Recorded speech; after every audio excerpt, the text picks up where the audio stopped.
Hola, buenas esta videoconferencias para intentar explicar para un público de secundaria de una forma sencilla, pero que espero que más o menos compleja y que acertada, pues la gran crisis del siglo XIV y sobre todo pues la gran enfermedad, la gran pandemia que llegó durante ese siglo, que es la peste negra. Voy a hablar de esta enfermedad, de la peste negra y algunas de sus consecuencias, por lo menos las que yo he deducido.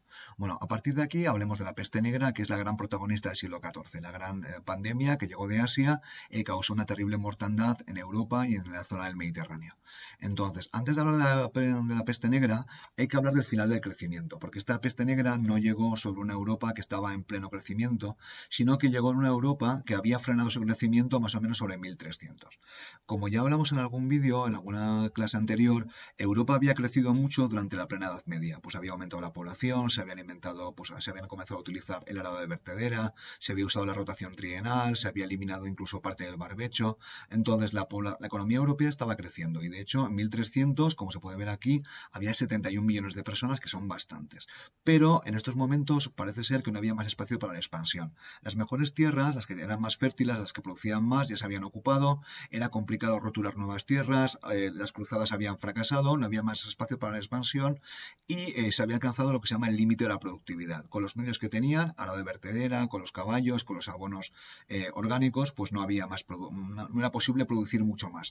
Y además esta producción era vulnerable pues ante la pérdida de las cosechas, pues por ejemplo por tormentas, por plagas, por guerras, etcétera. Entonces, y hay algunas crisis, algunas hambrunas durante el siglo XIV que tienen lugar antes de la peste negra. Y hasta que llega la epidemia, que llega más o menos entre el año 1347 y 1348. Esta enfermedad, la peste negra, es endémica, es decir, que está siempre permanente, no desaparece en la zona de Mongolia, en Asia Central y en el Tíbet.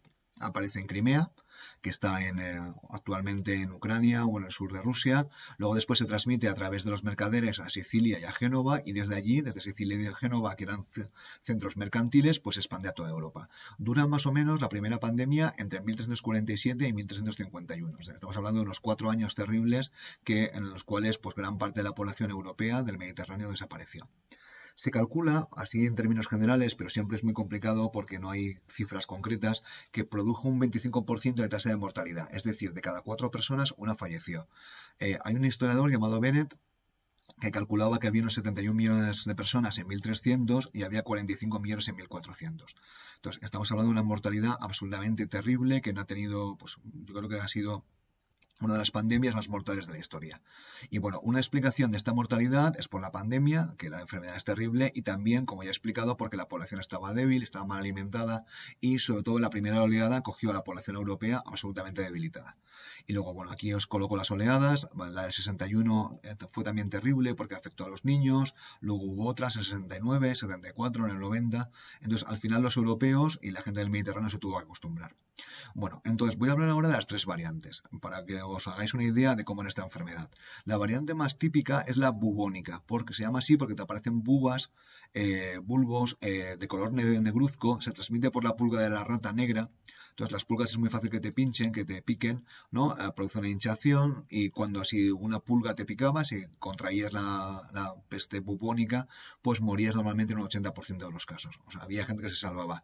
Esto, morir en un 80% parece bastante malo, pero es que había dos variantes que eran incluso más mortíferas. La neumónica, que si esta enfermedad se transmitía a los pulmones, además se podía transmitir por el aire, por aerosoles, como pasa con el COVID actualmente, y en el caso neumónico, si no tenías un antibiótico, que no los tenían, la mortalidad era del 100%. Eso sí la contraías. Y luego otra variante un poco más rara, la septicémica, se transmitía a la sangre, que bueno, producía fiebre, escalofríos, shock, hemorragias y también tenía un 100% de mortalidad si no había antibióticos. Esto siempre que te contagiaras. Obviamente, si estabas cerca de una persona que tenía la peste, corrías un peligro terrible. Aquí tenemos una imagen de las ratas negras, de la pulga de la rata negra que la transmitía, absolutamente desagradables. Y aquí tenemos alguna imagen. La de la izquierda la he sacado de Wikipedia y aparecen estas bulbas, hinchaciones, negruzcos que aparecen cuando uno contrae la peste negra. Hoy en día pues, se puede curar con antibióticos, no hay ningún problema. Y aquí tenemos una imagen pues, medieval de, pues eso, de las llagas, de las bulbas que les salen y cómo este médico está intentando atenderlos pues, como puede. Aquí tenemos un mapa donde se ve lo que he explicado antes, la transmisión de la peste negra desde sus inicios hasta 1351. Llega desde Asia, a través de los mercaderes. En Crimea se localiza, hay documentos que hablan de ella en 1346 o 1347. Luego aparece, se transmite a Sicilia, que está aquí, y a la zona de Génova, que eran centros comerciales importantísimos, y a partir de aquí, en el 48, que en Barcelona le llaman el primer mal año, pues se transmite a la península ibérica, a Francia, a toda Italia, a Londres, y luego en los años siguientes se transmite a Alemania, etcétera, etcétera. Como se puede observar, aquí hay una zona, en la actual Polonia, donde apenas es afectada, pero bueno, es una enfermedad que afectó básicamente a toda Europa, en general al Mediterráneo. Hay que destacar que Egipto, el Cairo, perdió el 50% de la población, o sea que también afectó a los territorios musulmanes. Esto es una crónica medieval de un manuscrito donde se puede ver pues, la terrible mortandad, pues, la gente llevando los cadáveres, enterrándolos como pueden. Esto es una imagen típica de la peste negra. Bueno, a partir de aquí creo que ha quedado claro que la enfermedad era terrible, que afectó de forma durísima a la población europea. Entonces, parece ser que esta enfermedad pues, afectó a la espiritualidad y tuvo un impacto mental. Por muy duros que fueran los medievales de esta época, que eran durísimos, pues esta enfermedad les afectó. Entonces, básicamente no podían hacer nada. ¿Qué podían hacer? Las formas de evitarlo eran el aislamiento, también emigrar a las montañas, a un sitio menos poblado, poner cal en los cadáveres, que lo hacían, y quemar la ropa. Pero estos métodos son muy sencillos y apenas y no impiden la expansión. Luego, así que muchas personas optaron por la fe. Es una época muy, muy espiritual, donde la gente seguía la fe cristiana católica, en Europa occidental, o la cristiana ortodoxa, o la musulmana, y entonces la fe era una especie de escudo para hacerte más fuerte y pensar en la otra vida y tener una explicación. Había gente que explicaba la peste como un castigo de Dios. Otra gente pues tenía la fe como su escudo e intentaba pues un poco sobrevivir a los tiempos tan terribles que les había tocado vivir. Entonces, parece ser este impacto en la fe, en la espiritualidad, sí que se aprecia en los documentos en la primera oleada, que tomó a la gente por sorpresa, pues la mortandad del 25% es terrible. Luego después, a partir de las siguientes oleadas, parece que se acostumbraron. A ver, esto hay que entenderlo porque las vidas en la Edad Media eran durísimas, vivían muy poquito, la esperanza de vida era muy corta, sufrían accidentes, infecciones, todo tipo de enfermedades, no solamente la peste negra. Entonces, el lema de Memento Mori, recuerda que vas a morir, una especie de lema medieval. Lamentablemente, pues se tenía que acostumbrar a lidiar con la muerte, que era una compañera habitual. Y luego después, a nivel de espiritual, etcétera, pues en estos momentos aparecen cofradías de arrepentidos, de penitentes, que se arrepienten por sus pecados porque sabían que la muerte estaba cerca. Aquí tenemos esto es típico del siglo XIV, la danza de la muerte, ¿no? Aquí está, se representa, ¿vale? Pues acosando al caballero, al monje, a todo el mundo, absolutamente democrática. Bueno, esto es muy desagradable, así que voy a seguir. Bueno, ahora voy a hablar de las consecuencias económicas, políticas y sociales. La peste negra, la enfermedad, pues tuvo consecuencias. Hablaré primero de las políticas, que parece ser, bueno, uno pensaría que con el tema de la peste negra, pues los conflictos disminuyen. Pues no. De hecho, durante la época hay una guerra que se conoce como la Guerra de los 100 años, que combaten el rey de Inglaterra contra los reyes de Francia, que dura más de 100 años. No combatían todos los meses, había batallas eventuales, pero bueno, durante este conflicto, que es un conflicto largo, también intervienen compañías libres, que son compañías de mercenarios que iban por allí y a veces se cobraban, a veces no, muchas veces se cobraban sacando a los campesinos y causando destrucción. Esta guerra de los 100 años, que había pocas batallas pero mucha destrucción, fue un conflicto largo y tuvo lugar durante la peste negra. Bueno, al final del conflicto, simplemente como anécdota, hablaré que aparece Juana de Arco, que es un personaje conocidísimo dentro de la historia medieval, que era una chica, una campesina francesa, una líder carismática, según la leyenda o según la tradición, vio a la Virgen, convenció al rey de Francia y le hicieron comandante de las tropas del ejército del rey de Francia. Al final acabaría siendo una de las causas de la victoria francesa en la Guerra de los 100 años.